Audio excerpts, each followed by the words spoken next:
खबर रहबे करेला। तो क्या है कि इतनी सी हमारी इंडस्ट्री है छोटी सी, तो हम लोग एक परिवार है, परिवार बन के रहें,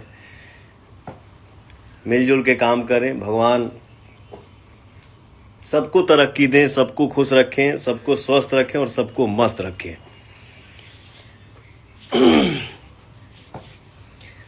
बस आप लोग डांसिंग होके चाहे सैड सॉन्ग होके, आप लोग हमार भाई प्यार बरसौले रहेला जा, करेजा बम बम रहेला हर जगह। जियो अभिजीत सिंह जी, लव यू मेरा भाई किंग बाबू। भोला बाबा, पंकज सिंह, युवराज राजपूत, दीपक love you.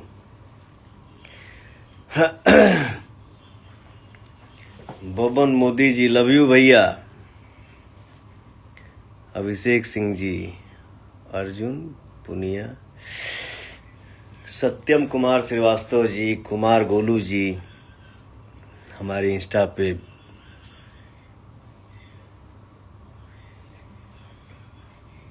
Kalyan Rajput ji, love you मेरा भाई। बस आप लोग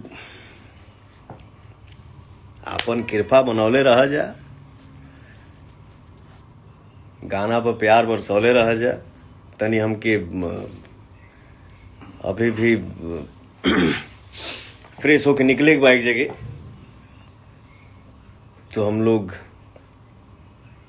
Akshay Yadav ji, I love you भैया, थैंक यू आप सबके। आप लोग, हम बहुत ज़्यादा ना बोलीला, बहुत ज़्यादा ई ना करीला, फिर भी आप लोग इंस्टा पे पेज पे कमेंट के लाइन लगा देला जा। आप लोग के प्यारे इतना हमके मिलेला, आप लोग ही इतना कमेंट सुंदर सुंदर लिख दिला जा कि हमके बोले की क्या जरूरत बा। हमारे भाई ही सब प्यार बरसाते हैं। मैं उसको अकेले में जब भी होइला तो आप लोगन के कमेंट पढ़ीला, पढ़ के मन गदगद हो जाला, मन बहुत खुश रहेला। तो आप लोग ऐसे ही आप अपना प्यार भाई पे बरसाए रखिए, प्यार बरसाते रहिए, आशीर्वाद दीजिए। फिर मिलेंगे। जय माता दी। कोनो गलती भइल होगे तो माफ करिए जा। नमस्ते, सबके प्रणाम। लगातार दोनों गाना ट्रेंडिंग महिला के चलते 1 नंबर और 2 नंबर पर पूरा हिंदुस्तान ना पूरा विश्व में। आज लाइव है पूरा टीम का संग है।